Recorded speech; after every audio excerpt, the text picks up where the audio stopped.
dire quelques mots sur l'unité éco-développement. Je m'appelle Claude Napoléon, je suis chercheur à l'INRA. L'unité a organisé ce séminaire aujourd'hui, donc j'accueille avec la mairie l'ouverture de ces travaux.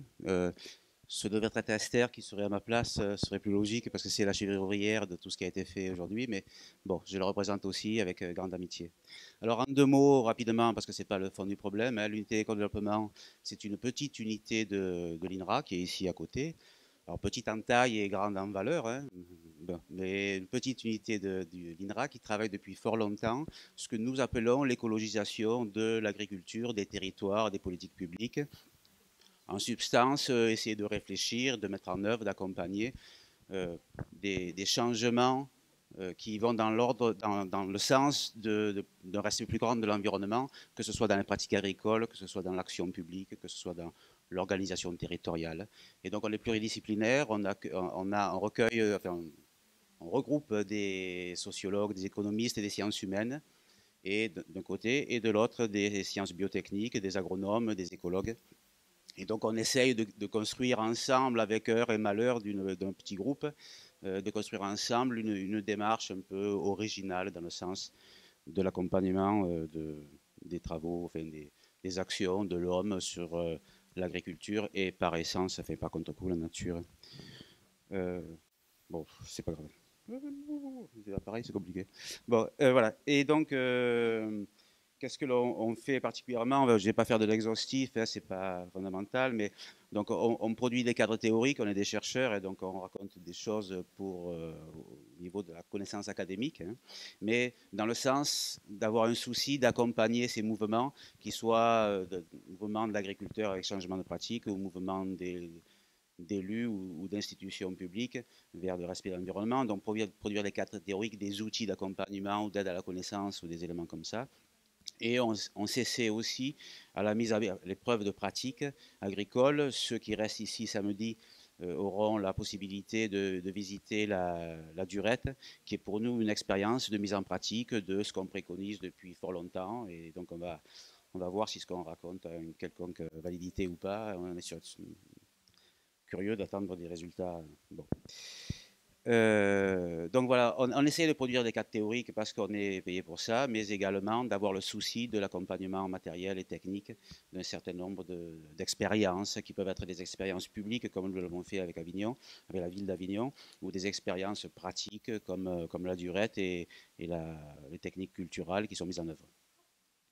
Voilà. Ensuite, les travaux plus précisément sont divers, hein, on ne va pas faire la liste, mais donc on est à essayer d'apporter des connaissances sur les systèmes alimentaires et territoriaux.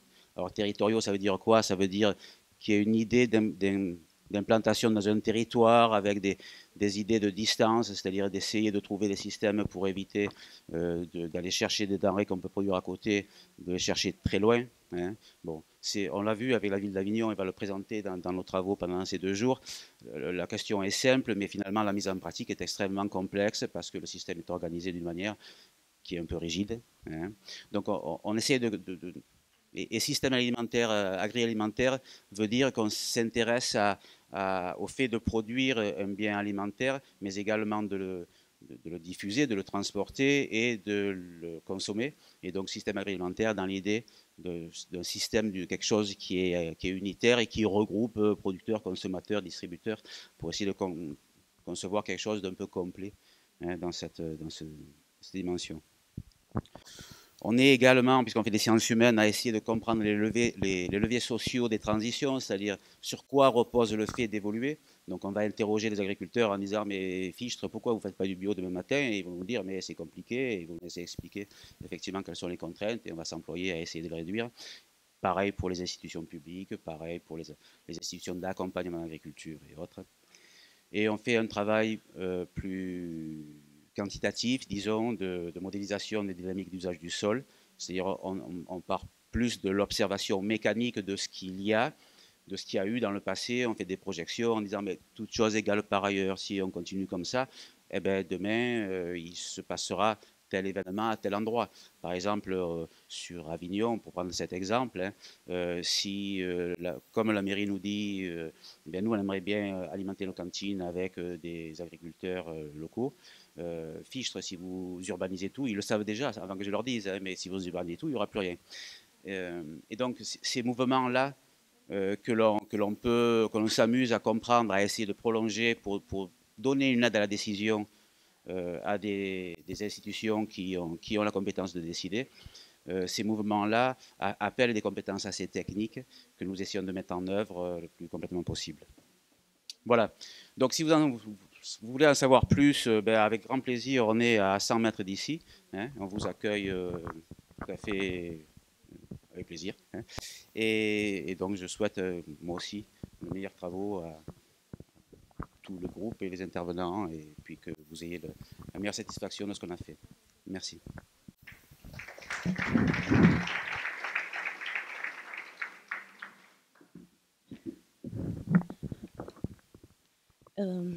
Merci. Donc moi, je suis Esther Sansens, je suis chargée de recherche contractuelle à l'unité co-développement que Claude vient de présenter.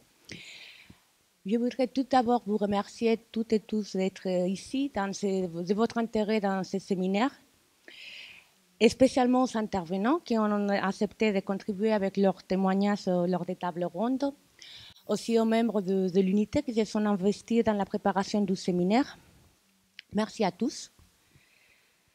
Donc, nous avons imaginé ce séminaire organisé autour de quelques présentations d'éclairage et puis des tables rondes qui vont être constituées de chercheurs et de praticiens, c'est-à-dire des techniciens, des agriculteurs, des ingénieurs qui sont sur le terrain.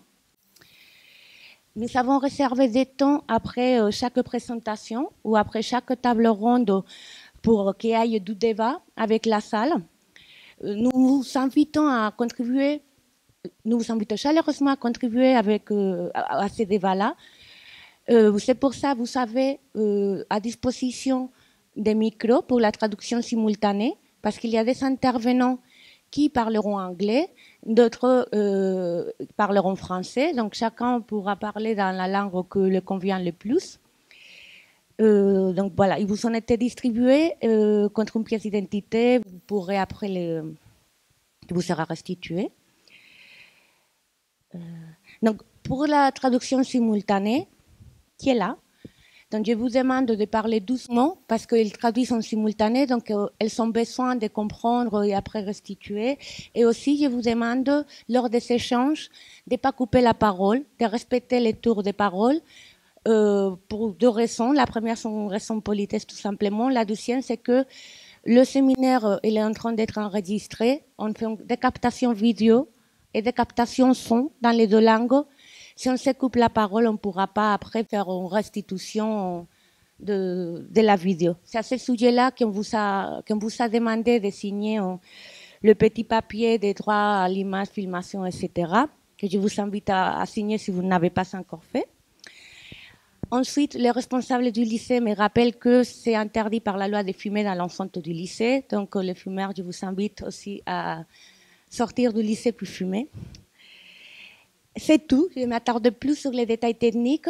Je remercie aussi, il y a une classe du lycée qui est intéressée par le séminaire et qui est présent aujourd'hui. Donc, merci à vous de votre intérêt. Et puis, là, je vais vous présenter un projet qui s'appelle Aliville, que nous avons conduit avec la mairie d'Avignon et d'autres partenaires, Terre des Liens et le groupe de recherche en agriculture bio. Alors, ma présentation est écrite en anglais, mais je vais parler en français. J'espère que je vais arriver à faire ça. Donc, elle s'appelle la restauration collective comme un catalyseur qui va faciliter les chaînes alimentaires territoriales. Donc, avec une illustration avec ce cas d'étude autour de l'approvisionnement des cantines d'Avignon avec des produits locaux. Donc, comme je vous ai dit, ce projet, il vient de finir. Il a duré 2 ans. S'appelle Aliville. Il a été financé par la Fondation de France. Donc, l'idée, c'était de faire une prospective participative pour la relocalisation du système agri-urbain centré sur l'approvisionnement des cantines des écoles avec des produits locaux. Les partenaires, je les ai cités, donc coordonnés par nous, IRA Éco-Développement. On a travaillé beaucoup avec la municipalité d'Avignon, notamment l'équipe de la cantine, enfin de la cuisine et des marchés publics. Et ces réflexions auront leur suite aussi dans un projet qu'on va démarrer en janvier, un projet européen qui s'appelle Food Shift 2030. Donc, c'est autour de l'innovation dans les systèmes alimentaires pour la transition nutritionnelle et alimentaire, qui démarrera donc en janvier, et qui est coordonné par l'Université de Copenhague et dont nous sommes partenaires, et dont la mairie d'Avignon, elle est aussi partenaire. Donc, à suivre. Follow-up. Donc, qu'est-ce qui c'est aujourd'hui le contexte de notre réflexion? On sait qu'il y a une politique municipale qui commence à se développer autour de l'alimentation, notamment pour l'approvisionnement des cantines, de la restauration collective avec des produits locaux et frais. Les cadres institutionnels, juridiques, c'est là que je ne vais pas développer. Il y aura, on rentrera en détail lors de la table ronde. J'ai demandé à Pierre-Noël Canitro de faire ça. Et il a accepté, merci. Donc, le cadre, c'est la loi EGalim. Donc, c'est la loi de l'agriculture et de l'alimentation qui a été adoptée en France en novembre 2018. Donc, je donne ces petits éléments aussi pour nos collègues pas français qui ne connaissent pas forcément le cadre français. Donc, cette loi, elle demande qu'on utilise au moins 50% des produits alimentaires de qualité, qu'ils soient certifiés ou qui viennent de local ou qu'ils soient organiques, pas plus tard que 1er janvier 2022. Donc ça, pour nous, recherche, ça nous pose une question. Enfin, ça nous pose pas mal de questions, mais la question aujourd'hui, c'est est-ce qu'on va pouvoir satisfaire cette demande en produits de qualité locaux avec la production locale actuelle, existante aujourd'hui. Et nous avons une hypothèse.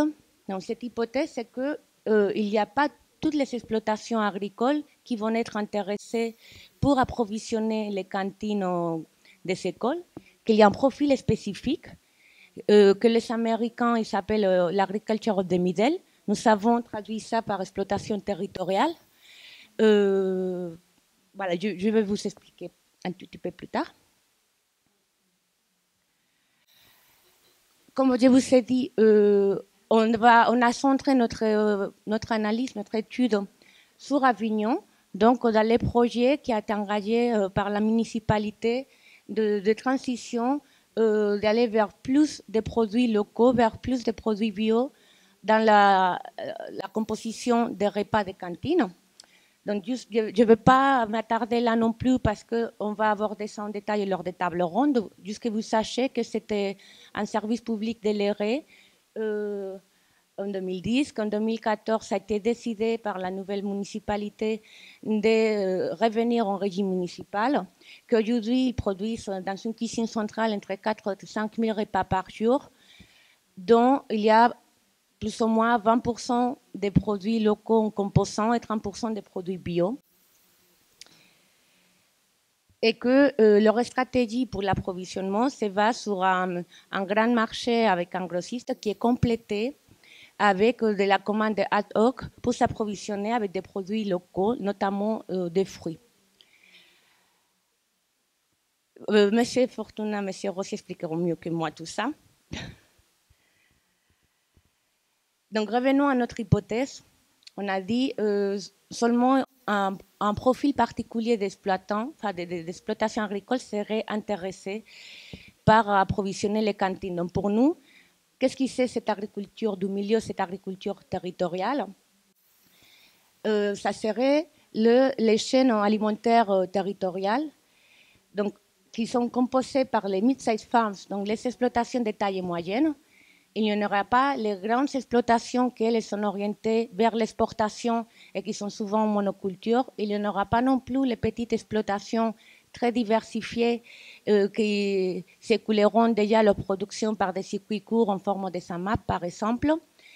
eux, ils ne seront pas intéressés, ça serait plutôt les exploitations de taille moyenne qui, elles, ils vont créer, où il y aurait des alliances stratégiques, mais qui concernent aussi d'autres acteurs dans la chaîne d'alimentation, pour ce qui est la transformation, la distribution et la commercialisation, donc d'autres acteurs qui opèrent eux aussi à l'échelle territoriale et tout ça, ça représente des volumes significatifs des aliments. Ce n'est pas des tout petits volumes, des produits différenciés avec une bonne qualité et qui distribuent la valeur ajoutée de manière équitable, ce qui s'entend, ce qui s'accorde à dire c'est équitable entre les différents partenaires stratégiques. Donc, il y a une notion de trust, de confiance aussi, qui s'installe dans cette chaîne alimentaire territoriale. Donc, in the USA, dans les États-Unis, où c'est comme ça a émergé, ça seront les femmes moyennes, enfin de taille moyenne, ça seront celles qui se trouvent entre les commodity markets et les marchés directs, les exploitations familiales directes. On peut pas, dans le contexte français, ça consiste à ce que j'expliquais tout à l'heure. Nous avons fait des entretiens avec des informants clés, bien sûr, on analyse la littérature grise. Nous avons été des observateurs participants à plusieurs réunions organisées par les différents acteurs locaux sur l'approvisionnement des cantines. Nous avons fait 3 ateliers avec nos partenaires et différents informants clés et nous avons développé une approche de modélisation spatiale. Donc ça, c'est l'estimation de la consommation des 100 légumes les plus consommés en cantine aujourd'hui. Donc ça, c'est la cantine d'Avignon, enfin les services qui travaillent dans la cuisine qui sont estimés par rapport à la consommation de l'année dernière. Et par rapport aussi aux légumes qui seront disponibles ici localement et qu'eux, ils pourront utiliser fraîches en cuisine. Donc, on voit, il y a beaucoup de carottes, pommes de terre, salades, tomates, les zucchini, c'est les... Merci. Les concombres après. Dans la courgette, les concombres. C'est pas les céleri, bon, les courges, le céleri, les choux blancs, le melon et les radis. Donc, eux, ils ont estimé combien de tonnes de ces produits sont consommés l'année dernière pour pouvoir avoir un calendrier de leurs besoins par mois. Nous, de notre côté, nous avons estimé la production locale de ces 100 produits dans une région de 30 km autour d'Avignon. Pourquoi 30 km? Enfin, nous avons pris 30 parce que c'est la distance qui a été définie dans un rapport au Sénat français en 2015 qui dit que les circuits de proximité pour les fruits et les légumes, ça serait dans une région de 30 km. Pour les produits transformés, comme la viande ou le fromage, ça serait de 80 km. Donc, nous avons pris cette distance qui n'est pas normative pour définir les aires d'approvisionnement autour d'Avignon. Donc, on peut voir il y a 200 000 tonnes de ces produits, de ces 100 produits par an, qui représentent plus ou moins 90% de la surface cultivée, ces 100 produits. En bio, par contre, c'est que 100%. Et on a aussi discriminé qui produit ça. Donc, les agriculteurs que nous considérons les agriculteurs du milieu, l'agriculture de middle, il est en orange. Donc, vous voyez, ça représente une partie de la production. Donc, ça veut dire déjà, on produit beaucoup, mais peut-être cette production, enfin, ça serait pas, si ça part à l'exportation, c'est pas des productions qui livreraient les cantines. Où est-ce qu'il se trouve cette production? Donc, on l'a localisée. Ça, c'est la production totale. Les couleurs, enfin, plus gros, c'est les camemberts, plus de production. Et les couleurs correspondent à l'un de ces 100 produits.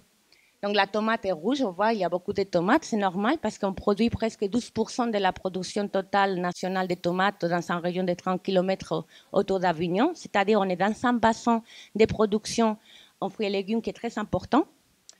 Donc, ça, c'est la production totale. Voyons maintenant où se localise la production estimée correspondant à ces agricultures territoriales ou du milieu. Donc c'est là, c'est pas au même endroit déjà. Donc ça veut dire que c'est pas, voilà, il se localise pas au même endroit où il y a la plus grosse production au volume. Les camemberts, ça change de taille parce que sinon vous voyez rien. Donc là, le plus gros camembert, ça fait 1400 tonnes. Si on voit où il y a les agricultures du milieu qui font la bio aujourd'hui, ah, c'est pas au même endroit non plus. Et puis, on ne parle pas du tout de la même quantité. Là, on avait 1400 tonnes pour les plus grands camemberts. Là, c'est 200 tonnes. Donc, on a dû jouer avec les échelles, sinon vous voyez absolument rien, le camembert. Donc, ça, voilà, la localisation géographique.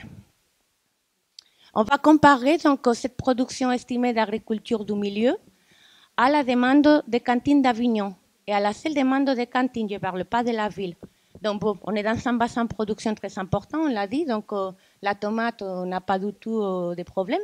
Par contre, pour les trois produits-là, pour la carotte, les choux blancs ou le céleri, si on voudrait consommer en cantine tout ça en bio, une année, bah, la production existante aujourd'hui en bio, elle ne sera pas suffisante pour pouvoir répondre à la demande de ces cantines des écoles d'Avignon. Bon, ça nous questionne. Je continue. Pour d'autres produits, donc on va parler tout à l'heure, par exemple, ce qui est la viande. Donc là, on a la production dans 130 km autour d'Avignon. Là, on a la même chose pour les œufs et les poulets. Vous voyez, dans notre bassin de production, il est anecdotique. Donc, il faudrait, ça pose des problèmes sur ce qui est le local pour d'autres types de produits. C'est nous. Concrètement, c'est de là. D'autres résultats, c'est qu'on a vu, en fait, que finalement, ces alliances stratégiques dont j'ai parlé au début, qui caractérisent les chaînes alimentaires de proximité ou territoriales, en fait, ces alliances-là entre les exploitants agricoles et puis d'autres acteurs qui sont concernés par la transformation, distribution et commercialisation, et aussi la consommation, comme peut-être les cantines, ces alliances, ils ont fait possible que cette transition, elle se fasse de plus en plus. Donc la transition pour plus d'approvisionnement avec des produits locaux. Donc, je ne vais pas rentrer en détail dans les exemples parce qu'on va les voir dans les tables rondes, on verra aussi d'autres. Je citais par exemple, il y a le Calum Bocal qui est une entreprise qui a été créée ici et qu'aujourd'hui il va à Avignon et qu'il fait le supply, il approvisionne avec des compotes et des soupes directement aux cantines, ou la légumerie des Solènes, une légumerie qui approvisionne avec certains légumes frais les cantines d'Avignon, ou agri-local. Il y a Pauline qui va participer aussi dans une table ronde qui nous expliquera la démarche de cette plateforme intermédiaire, virtuelle aussi, qui permet de mettre en contact la production locale avec la consommation locale et qui permet tout ce type d'alliance finalement de structurer des chaînes alimentaires de proximité ou territoriales. Ça, je ne devrais pas. Bon, c'était juste pour vous montrer qu'en fait, cette transition est de plus en plus forte. Que c'est...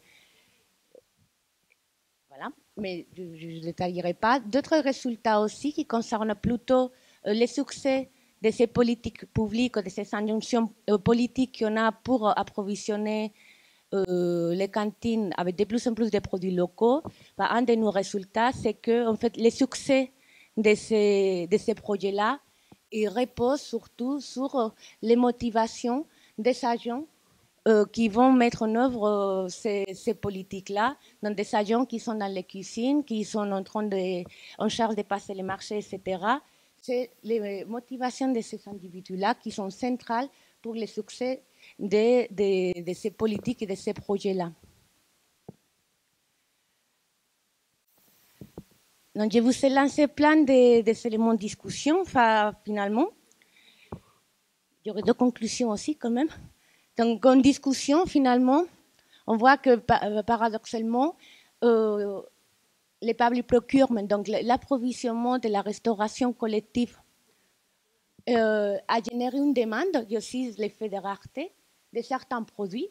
On a vu l'exemple de la carotte, qui est un produit très courant ici. Donc, ça peut poser plusieurs questions. Est-ce que, d'abord, c'est souhaitable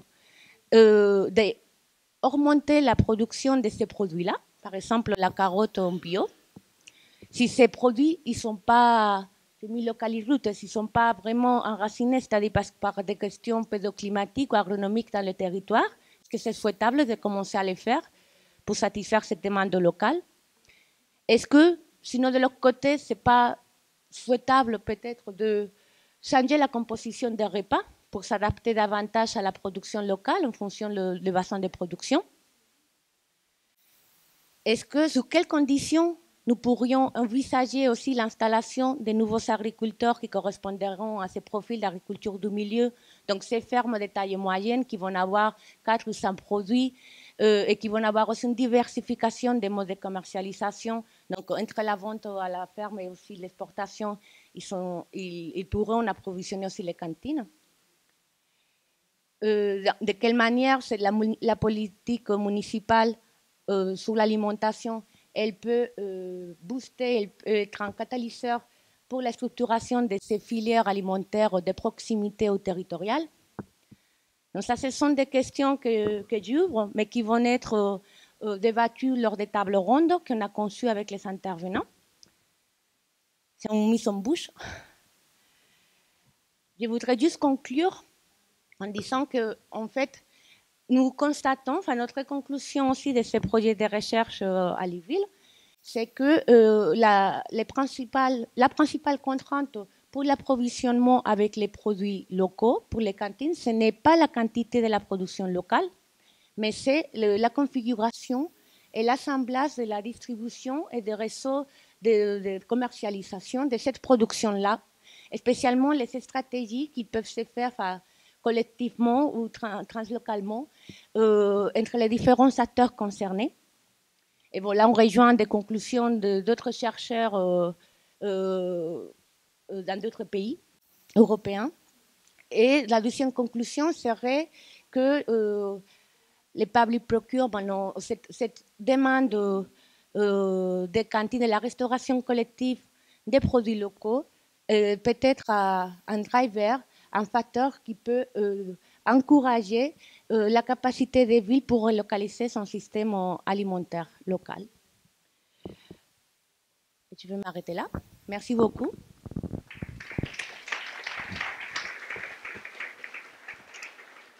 Donc, avant de donner la parole à Catherine Brinkley, je voudrais vous demander s'il y a des questions, des compréhensions, plus que des questions par rapport au débat que je viens d'ouvrir, parce qu'on va vraiment les aborder toutes lors des tables rondes.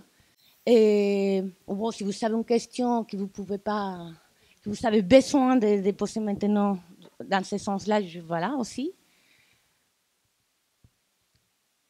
Yes. Ah, juste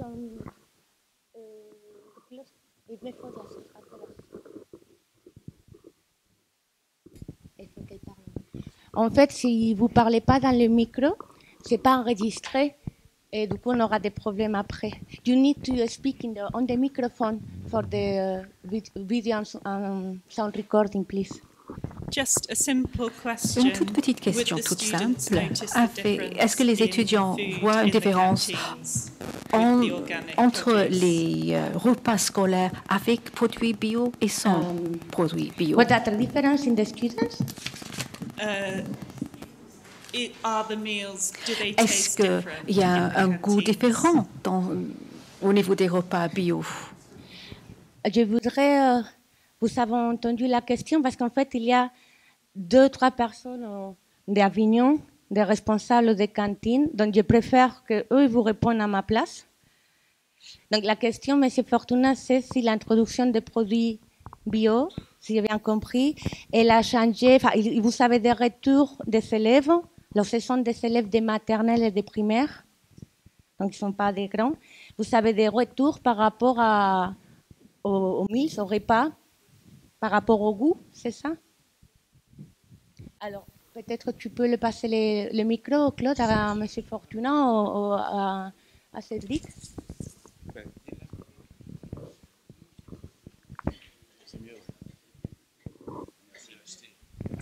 Bonjour à tous. Donc, concernant effectivement tout ce qui est appréciation gustative des produits, aujourd'hui la qualité, particulièrement sur la ville d'Avignon, on la range plutôt dans l'ordre offre locale, où on travaille sur des produits frais, qui eux amènent déjà une vraie plus-value gustative.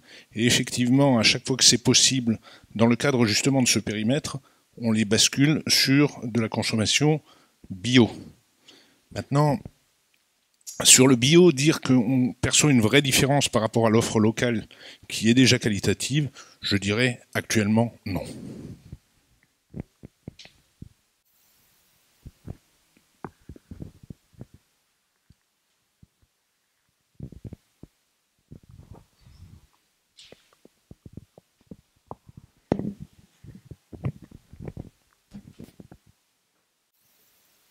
Est-ce qu'il y aurait d'autres questions? On passe directement. Oui, Pedro, s'il te plaît. Alors, on t'amène le micro. La petite contrainte technique.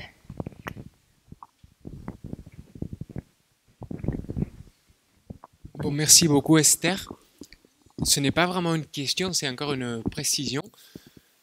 Tu as parlé des motivations des agents publics, si j'ai bien compris, comme déterminant du succès des politiques mises en place. Ça veut dire quoi exactement les motivations? En fait, nous allons publier un paper sur ça. Par motivation, on entend les valeurs qu'eux, ils portent à leur action. Alors, ça peut être des valeurs qui ne sont pas des valeurs utilitaires de l'ordre de la rentabilité économique. Donc, ce sont des valeurs non marchandes qui peuvent toucher à l'écologie, c'est-à-dire mon action, elle est motivée parce que je me soucie de l'environnement. Ça peut être de l'ordre affectif ou de social concerns. Je veux dire, les enfants, je veux qu'ils mangent bien, donc je fais ça pour ça. Donc, et en fait, on constate, mais bon, c'est nos conclusions, ils sont là présents, qu'en fait, malgré que leur charge de travail est remontée, que leur salaire est resté similaire, ou que la charge de travail perçue leur remontait, le salaire similaire et qu'ils ne sont pas forcément beaucoup plus de moyens techniques humains, donc valeur marchande constante, ils se sont investis, que le projet il est successful, enfin, il marche, et que les motivations pour eux, ça serait de cet ordre-là.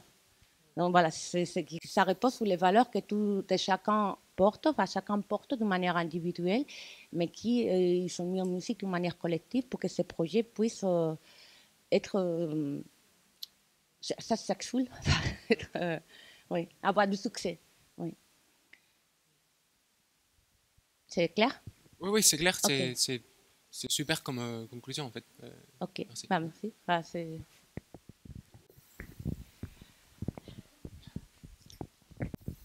Appelle Jamit, s'il te plaît. Je voulais juste savoir qui prend en charge en fait la cantine. Est-ce que c'est la mairie ou les parents? Et dans le cas où ce sont les parents, est-ce qu'ils acceptent de payer plus pour le bio? Alors là, comment on va aborder ça pendant les tables rondes. En fait, il dit qui prie en charge les services et la mairie ou les parents. Donc les parents, ils payent un prix entre 1 et 3 euros, plus ou moins par repas. La mairie, elle prend en charge aussi une grosse partie de la fabrication, du coût de l'élaboration de ces repas. Et ils ne sont pas remontés les prix depuis 4 ans. Mais on va aborder plus en détail ça lors des tables rondes d'après. Ça convient tout le monde comme réponse? OK. Il y en a d'autres où je passe directement la parole à Catherine, s'il te plaît. Donc, Catherine, elle va faire son exposé en anglais.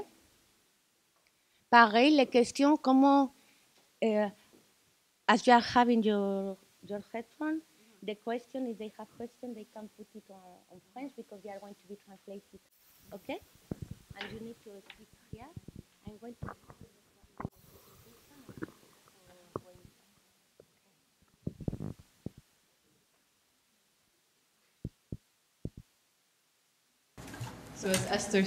Comme l'a dit Esther, je vais parler en anglais. Je vais essayer de parler lentement.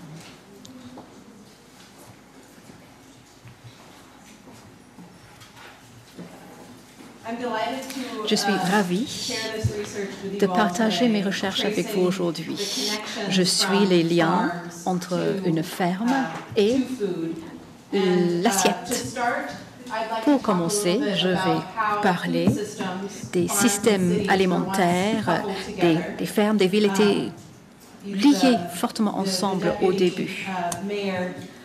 L'adjoint au maire a donné une historique qui date d'il y a 3 millions d'années avec les chasseurs-cueilleurs, mais il y a peu longtemps, les systèmes alimentaires étaient liés. Mais récemment, on les a découplés. Il est très important de reconnaître cette histoire, puisque aujourd'hui, on essaie de les relier entre eux, les fermes agricoles, les terres urbaines, on veut les remarier pour atteindre certains objectifs. Il faut s'assurer de ne pas commettre les mêmes erreurs qu'on a essayé de résoudre dans un premier temps. Donc, je vais juste rapidement parcourir cette histoire et je vais aborder la question de pourquoi relier ces systèmes. Et ça a trait aux valeurs sociales pour la production agricole écologique. Cette idée que lorsqu'on paye un prix plus élevé, on soutient les agriculteurs, on réduit l'étalement urbain. Et je vais aborder également la question des valeurs sociales et leur enracinement dans les marchés. Et ceci existe depuis 1940, mais très récemment, on a commencé à visualiser, analyser cet enracinement en utilisant les analyses des réseaux sociaux. Donc, je vais parcourir très rapidement la complexité de ces systèmes et des théories. On va parler mathématiques, entre autres, et en fin de compte, on va se demander quel est l'impact de ces systèmes sur l'urbanisation. Donc, moi, je viens du Wild West. Voilà une ville typique de l'ouest des États-Unis. Il y a 200 ans, il y a eu des modernisations depuis. Ici, vous voyez le bétail qui est allongé par terre. Il y a des cochons également. Il y a des animaux qui sont amenés pour être vendus au marché. Et c'était il y a 200 ans. Et les fermes étaient intentionnellement situées près d'une ville, puisque s'il n'y avait pas d'alimentation, s'il n'y avait pas de denrées alimentaires, la ville ne pouvait plus survivre. Et lorsqu'on avait une urbanisation aux États-Unis, on avait les terres communes. À Manhattan, il y avait également une ville commune. Voilà à Boston une image, et c'était le lieu où on faisait pâturer ces animaux. J'en parle puisqu'il y a beaucoup de zones dans le monde où cette activité agricole est liée aux zones urbaines. J'ai travaillé avec les FAO sur un compte rendu pour analyser l'utilisation urbaine qui enlevait les animaux des villes. Alors, le Maasai ne pouvait plus gérer leur bataille en ville puisque ça causait des embouteillages et les gens pouvaient être blessés, ou avec des règlements concernant le volaille urbaine. La raison étant que l'animal porte des maladies, c'est des nuisances et ça réduit la valeur foncière également. Mais puisqu'on parle du découplage et recouplage du système, le gagne-pain des pauvres est en jeu, sans parler de l'approvisionnement alimentaire. On peut également dire que l'urbanisation, je suis urbaniste moi-même, j'étais formée comme urbaniste, donc cette urbanisation, à la base, a commencé à découpler ces deux systèmes à cause des préoccupations sanitaires. Alors, les fermes sont éloignées de la ville grâce, on peut imaginer, aux supermarchés très importants qui sont placés en banlieue, grâce aux meilleurs moyens de transport. C'est vrai, mais par la même occasion, on avait également suivi ce cheminement d'urbanisation vis-à-vis des maladies, et aussi à cause de la perte en valeur foncière. Donc, il faut vraiment ne plus commettre ces mêmes erreurs à l'avenir. Lorsqu'on parle de recouplage entre la production alimentaire et les zones urbaines, il y a des avantages, mais il y a également des problèmes. En bas à gauche, vous voyez le volaille urbaine qui devient de plus en plus fréquente. En haut, vous voyez une maladie qui s'appelle Newcastle, qui a commencé dans un jardin et a été aussi impacté la volaille industrielle. Il y a également des opportunités de citer les besoins d'énergie renouvelable sur le foncier disponible. Et sinon, il y a en haut à droite une ferme sur une toiture en Égypte, en haut à droite, et en bas à droite une ferme sur une toiture à New York. Donc il y a plusieurs options qui sont possibles. Quelques-uns des obstacles.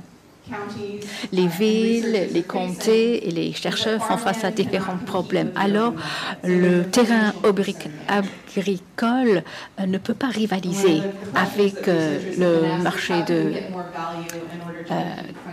résidentiel, par exemple. Il y a également une distribution consolidée de pouvoir dans les systèmes alimentaires conventionnels.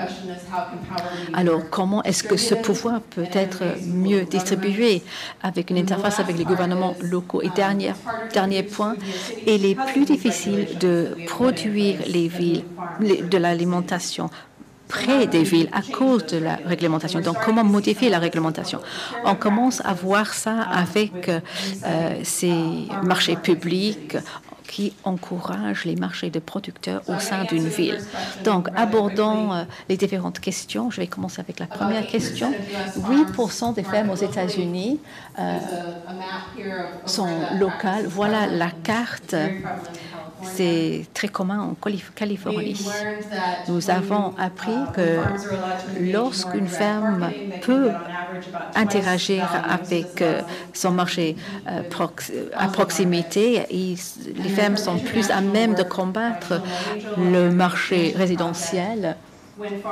Lorsqu'une ferme arrive à doubler sa valeur, ensuite, on peut combattre l'étalement urbain.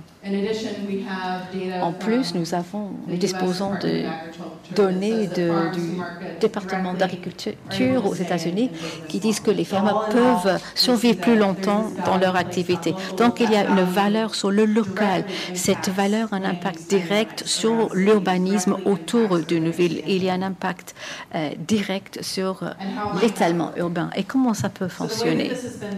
Alors, il y a des théories depuis 1940 avec le travail de Carl Planey. Les marchés et les systèmes se chevauchent. Donc, si vous soutenez ce système, vous allez promouvoir les achats au sein de ce système. Et voilà c'est pour cela qu'on parle d'enracinement. Le travail de Claire Heinrich a importé cette notion dans l'agriculture. Si on soutient ces fermes locales, on est prêt à payer un peu plus. Et peut-être quelque part aller un peu plus loin pour faire ses achats. Donc une petite sonnerie agréable. L'une des questions auxquelles nous faisons face dans la recherche est comment est-ce que tout cela se goupille? C'est bien théoriquement parlant de dire que la zone A et B sont liées entre elles à cause de leurs valeurs communes, mais ça ressemble à quoi vraiment? Et c'est là où on va parler de réseau et structure de réseau. Donc on a une cartographie des ventes en ferme vers le premier point de vente. Ça peut être directement au consommateur ou à un magasin alimentaire ou à une institution. Mais pour donner un peu de contexte, les réseaux peuvent varier. En haut, nous avons un réseau conventionnel. On a les fermes à gauche, beaucoup de fermes qui vendent à un agent, qui vendent aux distributeurs, qui vendent aux détaillants et qui vendent ensuite aux différents consommateurs. Donc, le pouvoir est concentré en un seul point.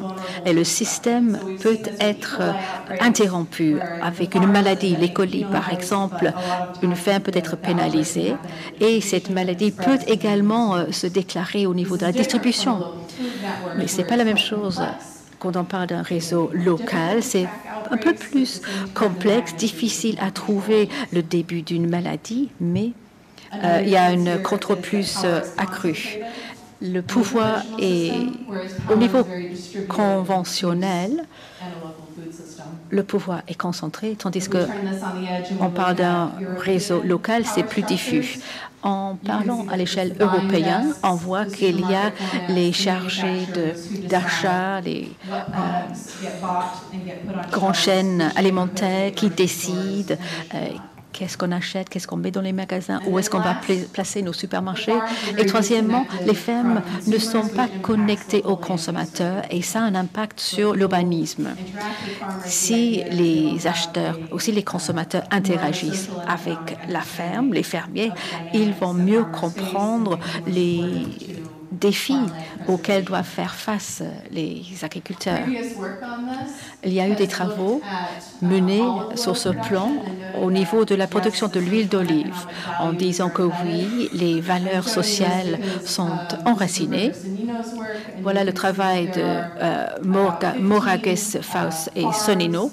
Il y avait plus de 115 fermes et les bords sont les liens entre les différentes fermes et la vente en coopérative.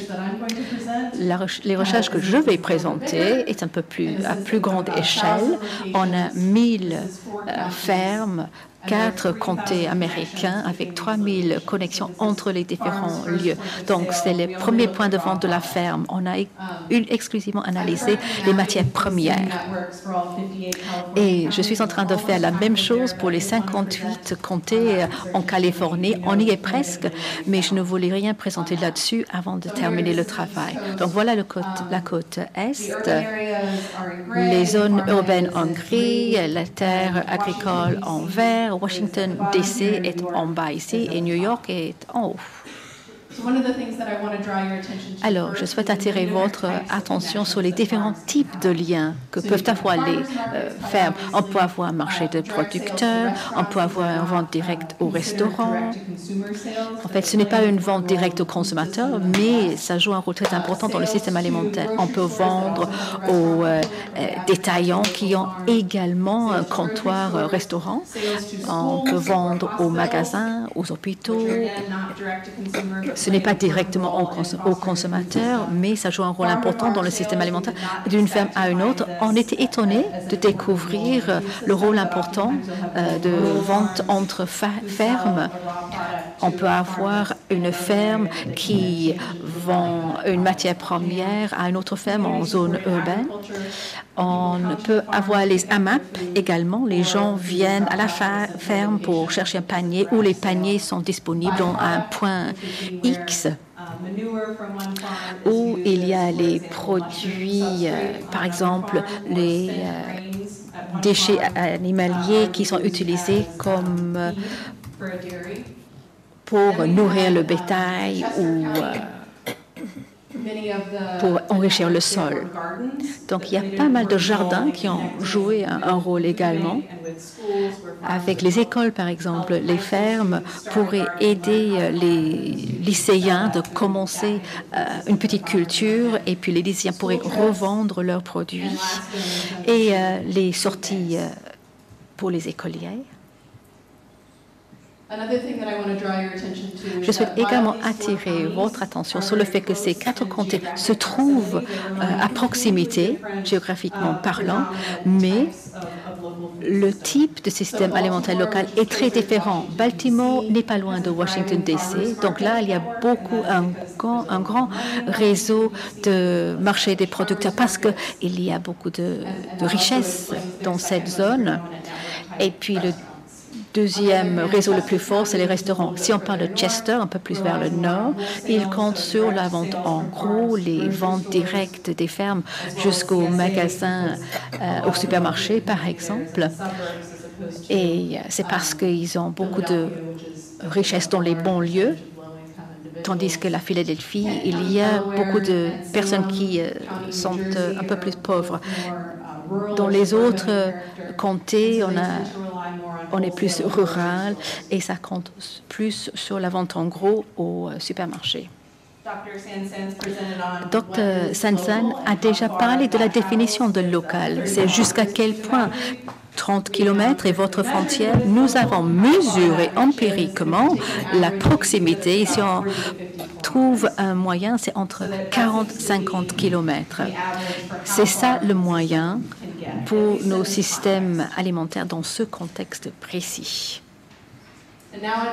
Et maintenant, je vais aller un peu plus en profondeur dans le comté de Baltimore. C'est un comté qui a 350 nœuds, si vous voulez, un tiers sont des fermes.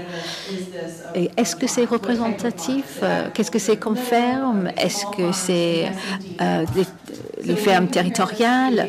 Les fermes petites, on découvre que nous avons capté 8% des fermes de Baltimore qui sont impliquées dans le système alimentaire local. Nous avons 40% des fermes qui sont impliquées dans les AMAP et 50% qui vont directement à un supermarché. Et nous avons collecté notre donnée grâce au listing web, les publicités sur Internet, etc. Donc, on n'a pas tout le réseau, mais on n'est pas loin. Et il y a environ 700 liens à travers ce réseau de fermes. Quand on regarde cela sur le plan spatial, on a ce grand nœud et on voit que le comté est très imbriqué en termes de son système alimentaire d'un côté et de l'autre. Mais on peut également regarder l'orientation. On voit qu'à Baltimore, le marché des producteurs est attiré plus vers les zones à revenus plus élevés. Donc tout cela est lié par rapport aux sommes d'argent que sont prêts à payer les personnes pour la nourriture locale. De l'autre côté, on voit que les ventes aux restaurants, aux grossistes tendent d'aller vers le nord, vers des quartiers à revenus plus modestes. Donc, il faut regarder le contexte dans lequel vous travaillez pour voir comment créer et faire grandir un système alimentaire local au sein de la communauté dans laquelle vous travaillez. Et ensuite, les AMAP, c'est très local. Donc, on peut construire un schéma qui montre que si on est une exploitation qui est dans une zone plus rurale, vous voulez vendre aux autres exploitations sur le bord de la route. Mais si vous êtes dans une zone très rurale, il n'y aura pas beaucoup de passages. Donc, les produits secondaires se déplacent plus vers les zones rurales avec les flux systémiques. La plupart des voyageurs scolaires sont venus des zones rurales pour apprendre sur l'agriculture dans une zone où c'est applicable plutôt que dans les zones rurales. Les AMAP trouvent leur origine dans les banlieues et non pas dans les zones urbaines. Et ensuite, les restaurants, les épiceries et les marchés de producteurs se trouvaient dans des zones plus urbaines. Donc, encore une fois, selon le contexte, vous pouvez réfléchir à comment développer le système alimentaire local. Donc, dans des communautés rurales, il tend à y avoir une approche plus hyper et locale, spatialement, ce qui fait le lien entre les exploitations, donc encore une interlude musicale, donc le recyclage des produits secondaires, les AMAP et les donations. On peut prendre le même réseau et au lieu de faire une analyse spatiale, on peut faire une analyse sociale. Donc, on peut voir comment le réseau interagit avec les exploitations et les restaurants. Je souhaiterais attirer votre attention ici au fait que la plupart des exploitations tendent à se spécialiser dans un type de vente. Si une exploitation peut se dire que les marchés de producteurs sont sont attrayants et ils aiment bien mettre en scène leurs fruits et légumes sur le marché. D'autres vont peut-être se dire qu'ils ont besoin des achats publics avec les écoles, les hôpitaux. Ils se spécialisent là-dedans. Mais il y a une diversité sur les différents types de ventes dans le système et cette diversité est une force puisque peut-être qu'un marché de producteurs va fermer, les règles des achats publics changent, mais tout le système ne s'effondre pas. Donc ici, on a un autre exemple d'une exploitation qui s'est spécialisée dans les AMAP. Cette exploitation se trouve dans une zone plus rurale et ensuite l'exploitation passe vers les marchés de producteurs. Un exemple de cette diversité et sa contribution à la croissance du système local, on peut voir ce cas particulier. Donc, une exploitation a commencé à vendre sur un marché de producteurs. Ce marché se trouvait dans un quartier à faible revenu où il y avait un bâtiment qui devait être préservé, restauré, puisque c'était un bâtiment historique, ils ont pu le faire.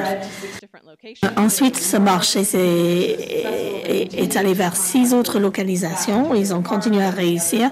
Ils ont continué à travailler avec cette exploitation en particulier, mais d'autres également. Et plus tard, en 2016, ils ont ouvert un jardin urbain avec une cuisine de transformation afin d'aider les agriculteurs à préparer des aliments et les vendre à travers les restaurants. Autre chose sur laquelle je souhaiterais attirer votre attention, c'est que toutes les exploitations ne sont pas forcément sur les réseaux sociaux. Certains travaillent sur la frange et ne sont pas bien connectés.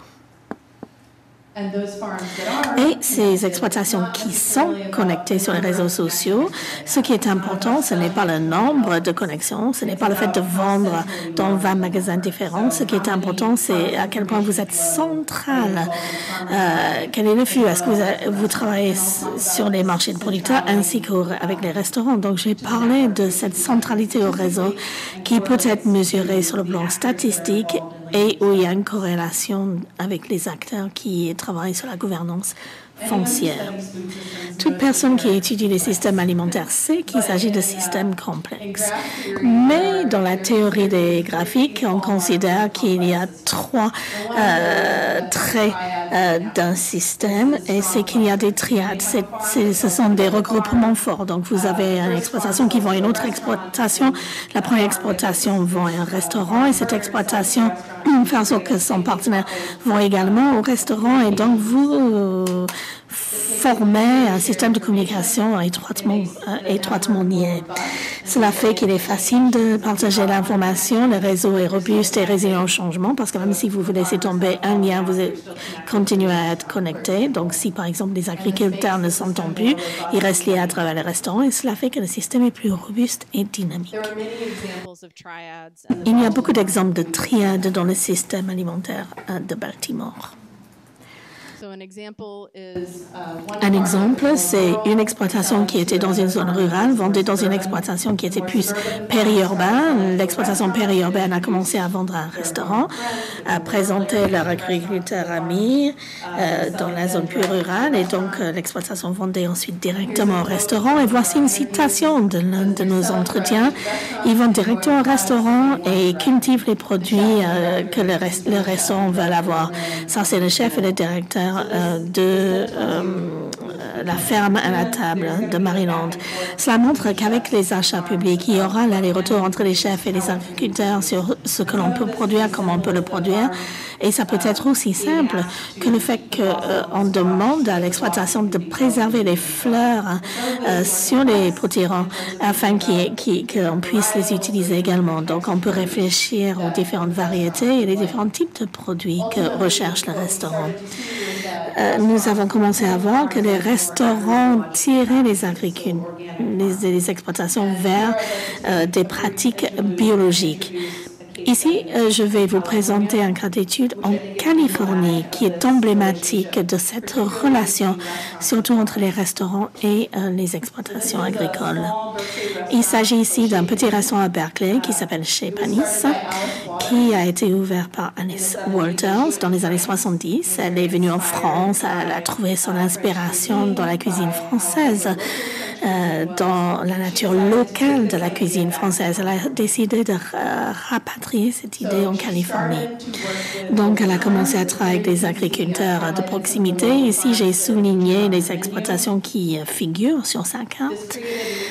Cela a créé une nouvelle cuisine tout entière qui a été connue comme la cuisine de la Californie, où on soulignait le fait qu'on achetait local, biologique, et ou chez des exploitations qui avaient des pratiques agroécologiques. Du fait de l'enracinement de ce restaurant, elle a pu rester ouverte pendant de nombreuses années. Et son modèle s'est propagé sur le plan international, et en particulier la Californie a une production biologique d'environ 5% par acre par rapport au 1% national. Et beaucoup d'agriculteurs attribuent cette croissance, ces connaissances de la culture biologique à ce restaurant. Et donc la connaissance, la sensibilisation des consommateurs et la partage de ces connaissances avec les exploitations.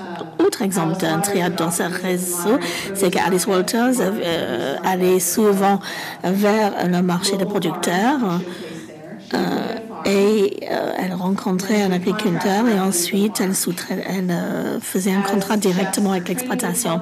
Au fur et à mesure que les chefs ont été formés dans la cuisine de la Californie et créé d'autres restaurants, d'autres entreprises, et ces restaurants, ces entreprises contractaient également avec des exploitations locales.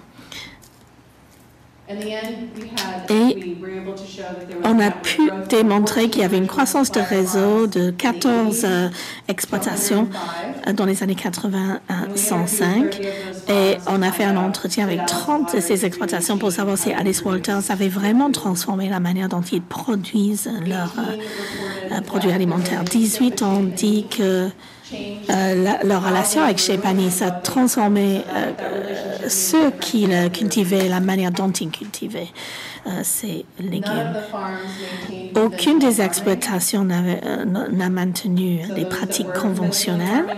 Donc, ceux qui étaient en pratique conventionnelle ont fait la transition vers des pratiques écologiques, y compris biologiques, mais pas seulement. Et 26 avaient maintenu le même nombre d'hectares ou a augmenté en taille. Donc, des 26, la moitié a augmenté en taille parce qu'ils ont pu étendre leur marché à d'autres restaurants. Et ce qui est important, c'est que la plupart des exploitations, des 29, ont dit que c'était vraiment la relation avec le restaurant qui a été leur facteur prédominant dans la croissance et qui les a encouragés à passer vers des pratiques agroécologiques. Donc, ils transforment ceux qui ne cultivent et ceux qui mangent. Autre aspect des systèmes complexes, c'est cette capacité à mettre à échelle.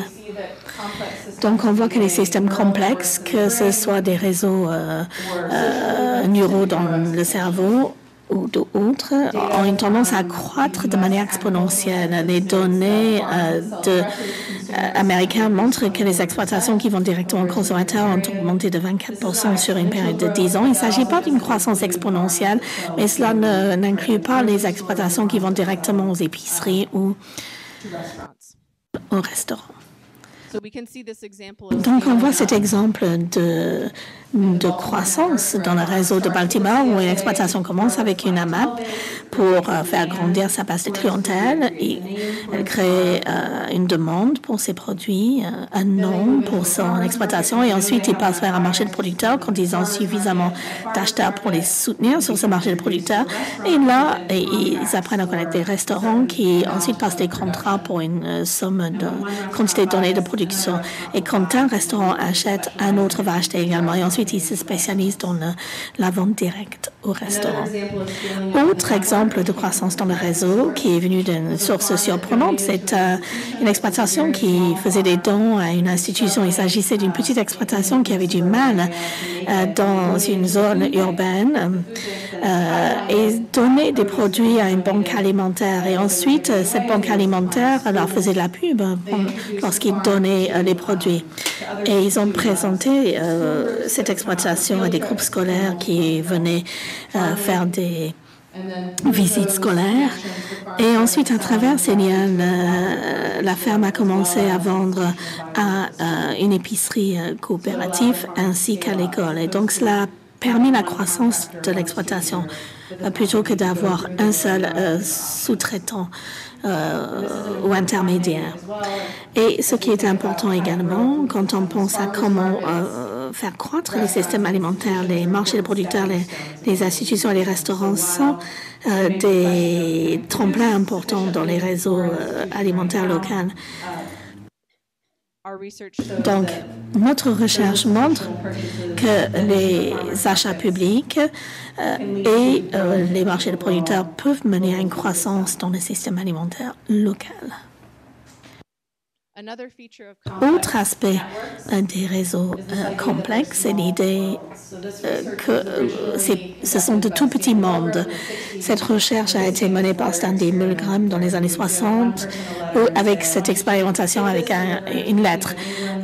Et donner une lettre à une personne et disait il faut livrer cette lettre à la reine d'Angleterre et passer par votre réseau social pour trouver comment le faire parvenir à port, à bonne destination. Et donc, sur le plan global, il y avait une séparation d'environ 6 degrés. Et ce qui est vraiment intéressant, c'est qu'on sait comment naviguer à travers ce système. On sait à quel ami il faut donner ce courrier et saura à qui le donner ensuite. Une de nos idées avec le système alimentaire local, c'est que ce système est transparent. Également, on sait qui est qui dans le système alimentaire local. On sait comment s'orienter dans ce système. Et c'est là où les chercheurs sur les réseaux suggèrent que les réseaux des petits mondes en particulier ont un avantage évolutionnaire, puisqu'ils peuvent répondre de manière plus rapide aux chocs, aux liens qui sont brisés parce qu'il y a un marché qui s'effondre. Ils savent comment se réorganiser, attirer des ressources. Donc, ce schéma montre que l'on peut passer d'un côté du réseau à l'autre avec une séparation de 6 degrés. Si on perd un lien, on trouve un autre moyen de naviguer à travers le réseau pour partager les informations. On a regardé le réseau à Baltimore et on a trouvé que le diamètre du réseau était de 6. Et ça, c'est juste des exploitations qui montent des produits bruts aux consommateurs. Donc, évidemment, c'est beaucoup plus étroit quand on ajoute des réseaux de consommateurs ou d'autres acteurs. Cela nous mène à la prochaine question de la gouvernance. Si c'est un petit monde, si ce monde a toutes les caractéristiques d'un mouvement socio-économique, c'est-à-dire qu'il veut apporter des changements, il y a un pouvoir distribué, il n'y a pas un seul meneur, mais de multiples meneurs. Il est très facile de partager les connaissances à travers le réseau. Si tout cela s'avère vrai, nos systèmes alimentaires de petits mondes changent la règle pour faciliter les choses. Donc, l'hypothèse ici, c'est que les systèmes alimentaires représentent une relation réciproque entre la planification foncière et les réseaux sociaux. Et si on y réfléchit comme étant un exemple important, beaucoup de ces réseaux sociaux entre les zones rurales et les zones urbaines ont été perdus, sont disparus. Les systèmes de valeurs sociaux se sont modifiés et il y a une absence de compréhension. Les dernières élections aux États-Unis sont un bon exemple de cette division entre les zones rurales et les zones urbaines. Il y a beaucoup de pression sur les systèmes alimentaires locaux pour créer une compréhension partagée. Voici une vision d'ensemble de quelqu'un qui travaille dans l'alimentaire où il dit que ce qui est difficile dans le système alimentaire, ce n'est pas de faire venir le consommateur au marché. Ce qui est difficile, c'est tout ce qui est réglementaire. Il donne l'exemple où dans beaucoup de comtés ou de juridictions, chaque quartier va avoir sa propre réglementation pour vendre des œufs. Chacun va demander 100 à 150 $ pour vendre des œufs, ce qui est impossible s'il faut se conformer à toutes ces réglementations différentes. Donc, avec le réseau de Baltimore, on a regardé des acteurs qui avaient une forte centralité. Ce sont des personnes par lesquelles il fallait passer pour atteindre l'autre côté du système alimentaire. Ils faisaient fonctionner le marché de producteurs, ils travaillaient sur une exploitation qui était connectée à travers les appâts, les restaurants ou les achats publics. Et on a trouvé qu'il y avait une exploitation particulière, Trickling Springs, donc une exploitation laitière qui a décidé d'ouvrir, de faire de l'agrotourisme. Les voisins ne voulaient pas voir ce changement, donc ils ont utilisé la réglementation foncière pour dire que cette exploitation était une nuisance parce que l'exploitation devait mettre en place des parkings qui changeraient l'aspect rural de cette zone. Et donc les acteurs ont créé un plan d'utilisation foncière qui mettait le point focal sur la préservation des terres agricoles et son utilisation multifonctionnelle.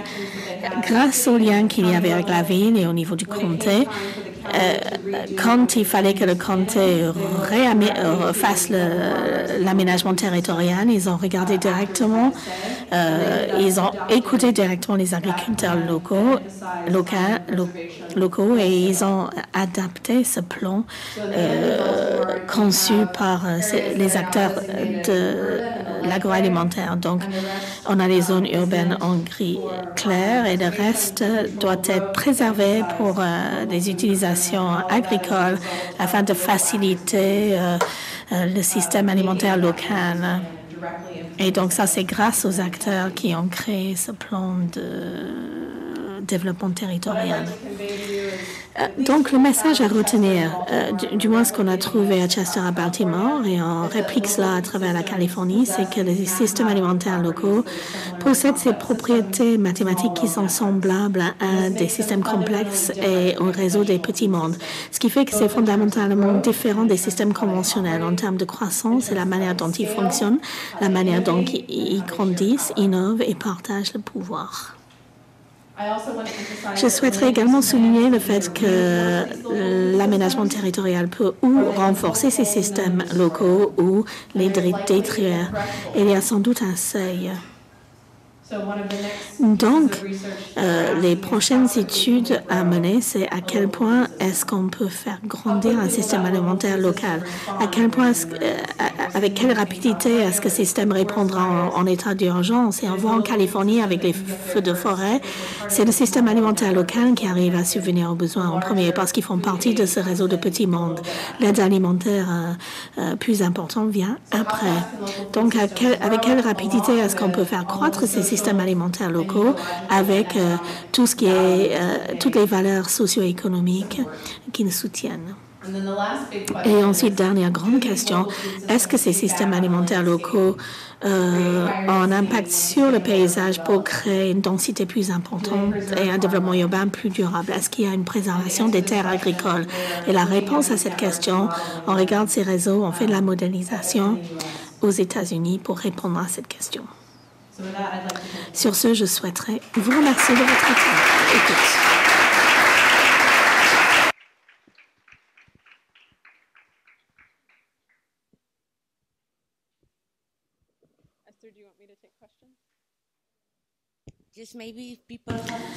Oui, peut-être que le public a des questions à vous poser avant la pause café. Est-ce que... Voilà. Peut-être il serait bien, quand vous prenez la parole, de dire qui vous êtes. Au moins, la première fois où vous prenez la parole, il va falloir que tu t'approches, Pauline, parce que ça n'arrive pas jusqu'à toi. C'est trop court. Donc, Pauline Marty, elle est maîtresse de conférence. Thank you, Catherine, for this Merci, Catherine, pour cette présentation brillante et très intéressante. J'ai beaucoup de questions, mais... Tout d'abord, on va se contenter de poser deux questions. D'abord, les séries de données, d'où elles viennent, et ensuite, par rapport à l'histoire de l'évolution du réseau au cours du temps. Où est-ce que vous trouvez les données, comment vous les traitez?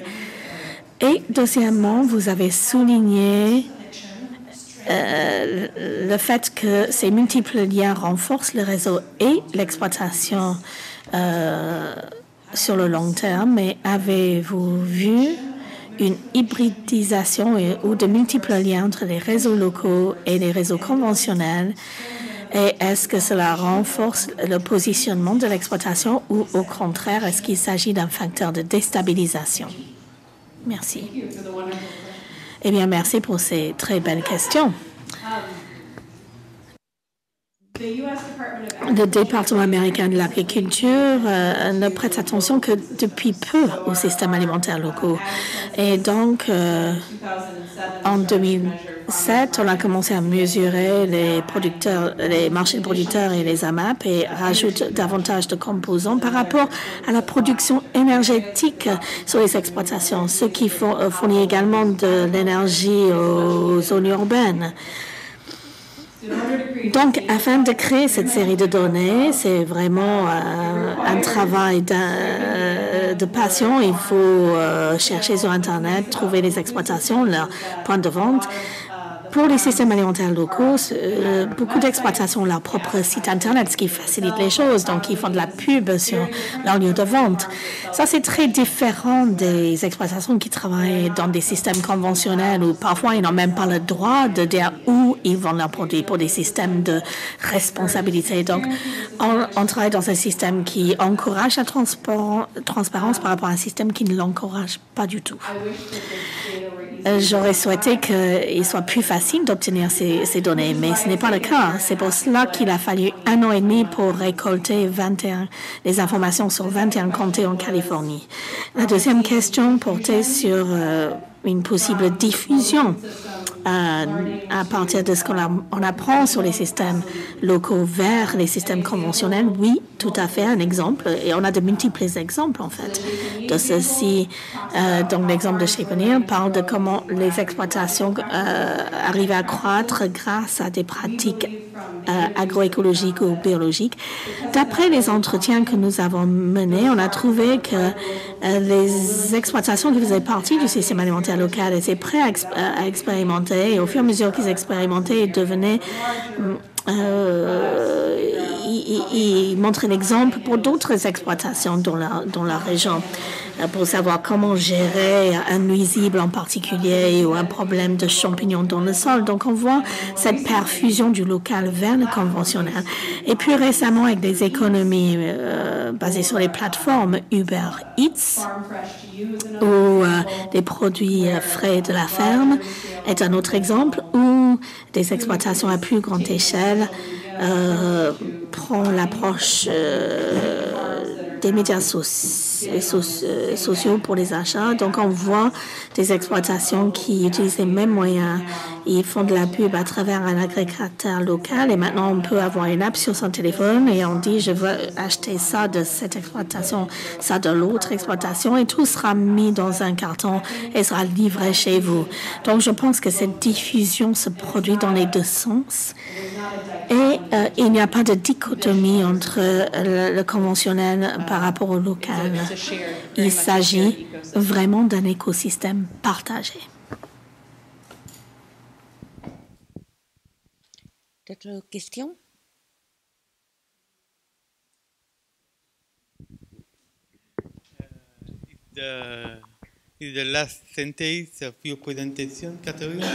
Dans la dernière phrase de votre présentation, vous avez dit est-ce que les systèmes alimentaires locaux peuvent encourager une densité de développement urbain plus forte et la préservation des terres agricoles? Est-ce que c'est exact? Parce que je pense que la théorie de l'agriculture pour l'avenir, l'agriculture sera très éloignée des villes, peut-être. Il y aura plus de connexion au sein de votre ville. Avez-vous été témoin de ce phénomène de la densité des villes? Donc, une plus forte densité de développement urbain. Est-ce que vous avez été témoin au sein de votre ville?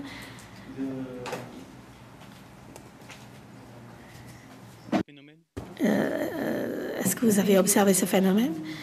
Merci de votre question, Michel. Eh bien, je n'ai pas étudié la densité du développement, mais ce dont j'ai bien été témoin à Baltimore, c'est que les gens étaient réticents d'annexer des terres pour étaler la ville afin de préserver les terres agricoles. Et ça, c'était le résultat direct du fait que ce sont les acteurs des systèmes alimentaires locaux qui ont fait de la planification territoriale ou des plans pour l'aménagement territorial. La question que j'ai, c'est est-ce que c'est la même chose qui se produit partout? Est-ce que ce système d'alimentaire local est directement impliqué dans la planification ou l'aménagement territorial? Parce que c'est puissant si c'est le cas. Mais la densité, c'est une autre question que l'on va élaborer demain. Merci. Vous avez d'autres questions à poser? Oui. Donc, Eric Berger qui va présenter son travail tout à l'heure. Merci beaucoup, Catherine, pour cette présentation. Une question peut-être naïve, très simple. Quelle est la part du système alimentaire local aux États-Unis en termes de disponibilité alimentaire pour les villes? Vous parlez de Baltimore, mais le système local sur les 50 km, à quel point est-ce que cela contribue à la disponibilité alimentaire dans la ville? Merci pour cette question. Je pense que c'est une question de deux parties. D'un côté, il y a combien est-ce qu'on peut produire autour des villes, ce qui dépend de la ville. Et la deuxième partie, c'est puisque ces aliments sont produits sur site, ça ne signifie pas que cela approvisionne la ville. Je viens d'un comté qui est l'un des comtés les plus biodiversifiés aux États-Unis par rapport à ce qui est produit. Et très peu est consommé. Moins de 1% est consommé dans le comté lui-même. La plupart est envoyé à San Francisco et autres, puisque on les amène vers des marchés à plus forte valeur ajoutée. Est-ce que cela pourrait changer? Oui, sur le temps, avec des politiques concertées qui aident à souligner certains des acteurs que j'ai évoqués. Et dans notre comté, il y a un historique de cette focalisation. On a une épicerie coopérative qui a construit une économie locale alimentaire de cette manière. Le marché des producteurs est vraiment un nœud également dans la ville qui a aidé à construire ce système alimentaire local, mais on pourrait faire beaucoup plus de choses afin d'orienter ces produits alimentaires qui sont produits spatialement à proximité, mais qui n'est pas distribué ni consommé localement. Bonjour Catherine, je suis Nabil. Je suis géographe et agronome. Je souhaiterais poser deux questions. Je trouve votre présentation très stimulante. Tout d'abord, sur l'hybridisation, je souhaiterais savoir à quel point les exploitants conventionnels adoptent une approche du système alimentaire local et au contraire, comment est-ce que les petits exploitants grandissent? Ça, c'est la première question. Et deuxièmement, sur la gouvernance, vous avez parlé de l'importance des acteurs du système alimentaire local dans la planification urbaine, mais je souhaiterais savoir si ce sont des acteurs plus conventionnels dans la planification urbaine et comment est-ce qu'ils cohabitent? Merci. Merci beaucoup pour cette question. Je vais aborder le deuxième point en premier. Les systèmes locaux d'alimentation ont un peu flou. On a rencontré l'exploitant au marché du producteur. On parle de ce qu'il fait sur sa ferme. Il y a la confiance qui s'instaure puisque le fermier explique comment il cultive, où il vend. Et cette confiance se traduit dans le système alimentaire, mais aussi au niveau de l'urbanisme et l'aménagement du territoire.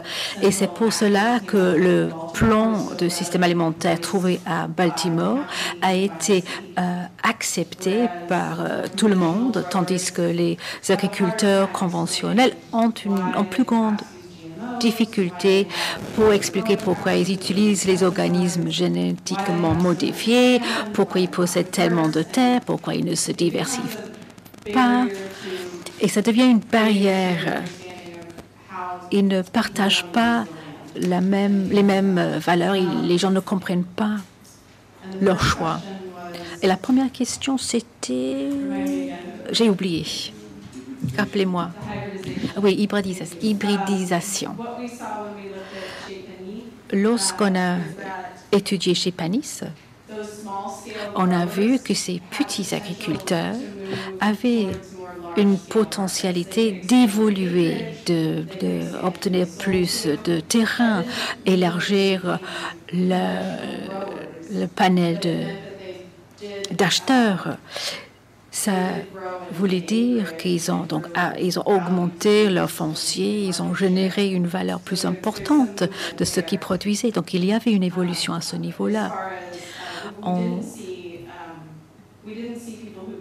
On n'a pas vu les gens qui produisent du bio l'abandonner pour une agriculture conventionnelle, au moins avec le modèle chez Panis. Mais ça peut se produire quand même.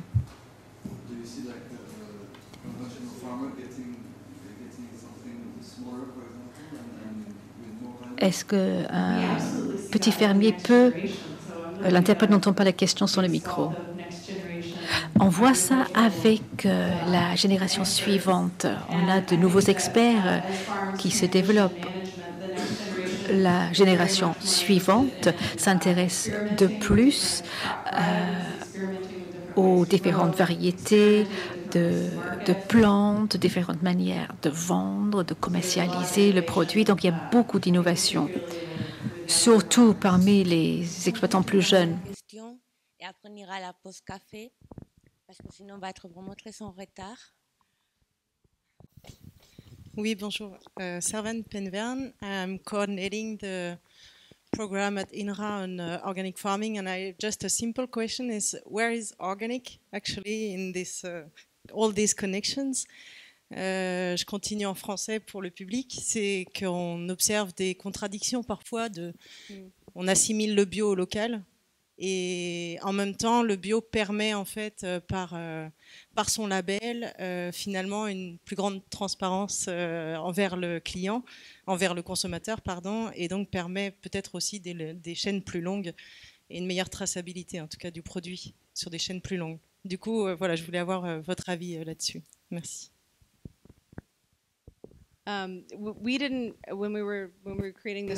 Lorsqu'on a créé cette analyse de réseaux sociaux, on n'a pas séparé les fermes entre les bio et les non-bio. Pour notre étude chez Panis, beaucoup des exploitants avaient embrassé le côté bio. On avait une dénomination organo-écologique, puisque c'était plus facile pour nous dans le cadre de notre étude. Mais si on analysait les pourcentages de fermes dans le système local vis-à-vis du système du comté, il y a davantage d'exploitants bio dans le système local.